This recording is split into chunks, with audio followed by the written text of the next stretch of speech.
before being an Athena Regional Director for the City of London, I was in the corporate world for 15 years.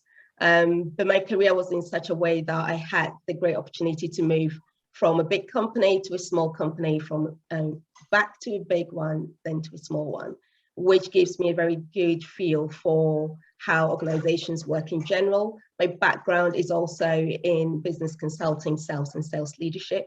And so I'm hoping that this short talk would add some value to you, especially if you already sell to larger businesses or you currently looking to sell more to larger businesses.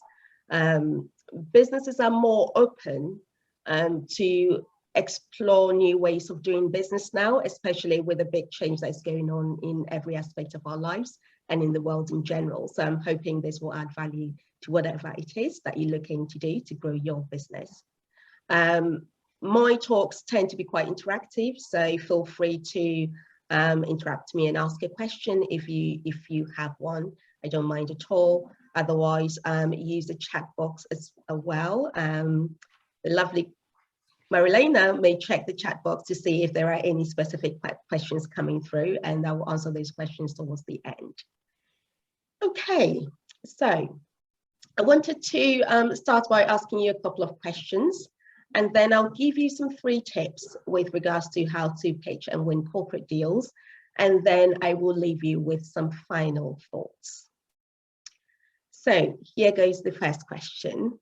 When you think about corporates within your business context, what does it mean for you in terms of winning a corporate deal or a large business deal? The reason why I ask is that people would describe corporate in different ways.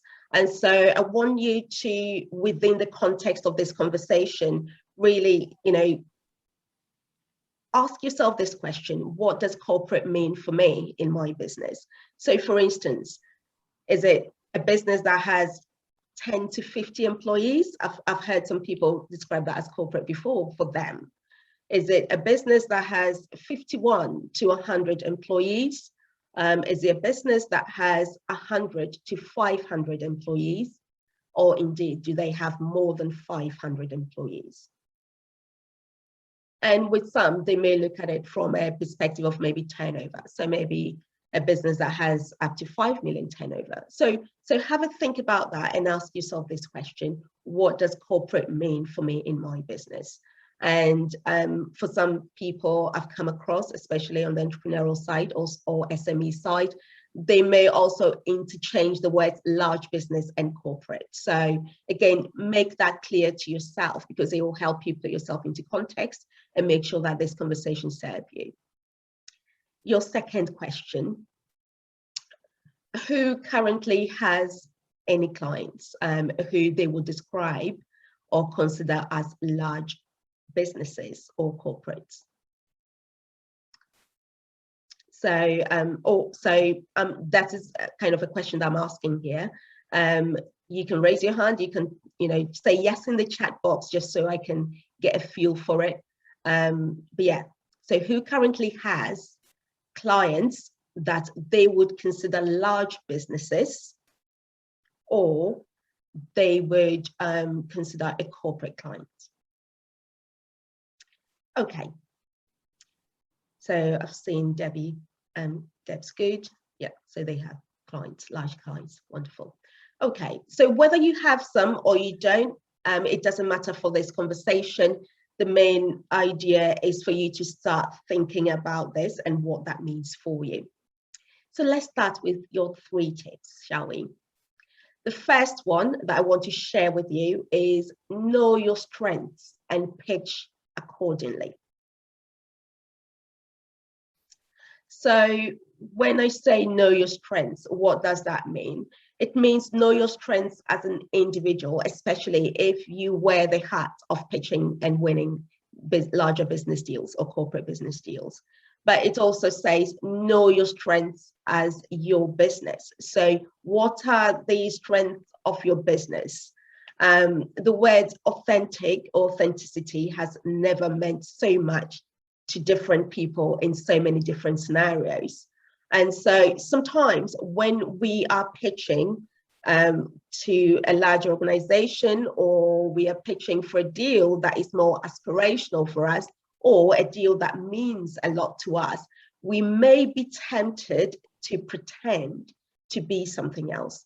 And most of the time, I feel that that is what could do us a disservice. Because even if you're going head to head in competition against businesses that may be larger than yours or different from yours, it's always important that you know your strengths, your values, and you pitch accordingly. Because at the end of the day, it shows when we are trying to be someone else, there will be some missing pieces, which could be what could let you down through the process, because they can't put their finger on it, but it doesn't feel right for them to choose you as opposed to the other person. So always, always know your strengths and pitch accordingly, and be yourself throughout the conversations, throughout any kind of communication that you'll be sending out. Be yourself, highlight your strengths, and show what you bring to the table, and wherever possible, what makes you unique, what makes you stand out as opposed to others. So tip number one, as I said, know your strengths and pitch accordingly. Do not pretend to be someone else. Okay, tip number two, move from wish to win. What do I mean by that? Sometimes we have an idea, we have an aspiration, and we spend so much time dilly-dallying around it in such a way that we don't take the action. But as humans, and as humans and businesses, of humans who run and lead our businesses, the action is a big part of what brings you the results you're looking for. So once you've had the wish, once you've had the idea, it's really important that you take the action towards that. So what could that look like for you? It could be from that perspective of, do you have a sales process in place? If you are the type of person who wants to pitch for a bid, do you know how bids work? And there is so much information out there that you can start to glean and decide how you want to. So for instance, if you pitch into an organization that normally, a lot of government organizations would normally send out bids, do you know how to pitch for a bid? If you want to go for a more commercial organization, then it's more kind of a sales pitch and a proposal. Do you know how to do that? Do you have those types of processes in place? Because sometimes, even if you're not prepared, especially as great networkers, someone might say, oh, I know this business, they're looking for this, would you be able to do it for them?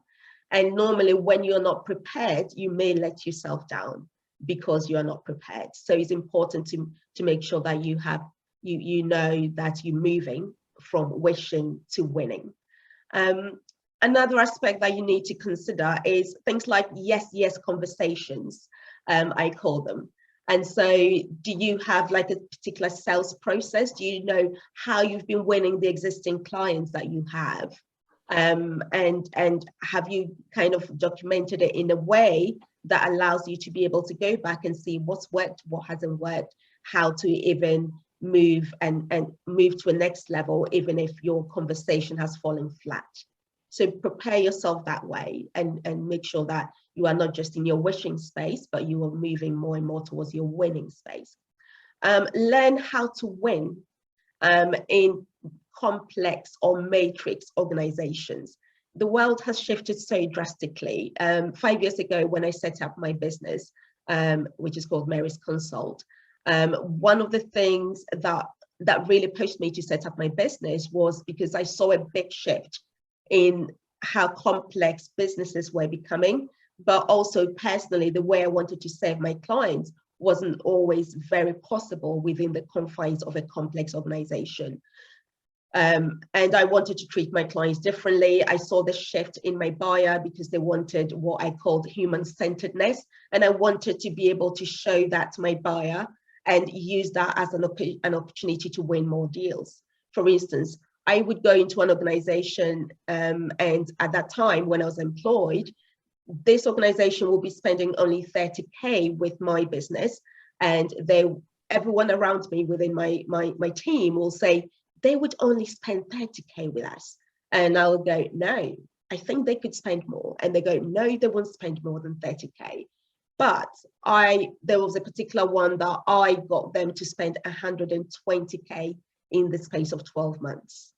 And I feel it was because I recognized what complex organizations were, but also the need for the human connection, the human-centeredness, to build a really deep connection with a person that I knew. And then from that, he was able to then support my case to other business units within the organization. And that's how I was able to get a deal that was worth 120K rather than the 35K that they had been spending for the last 5 years with this organization.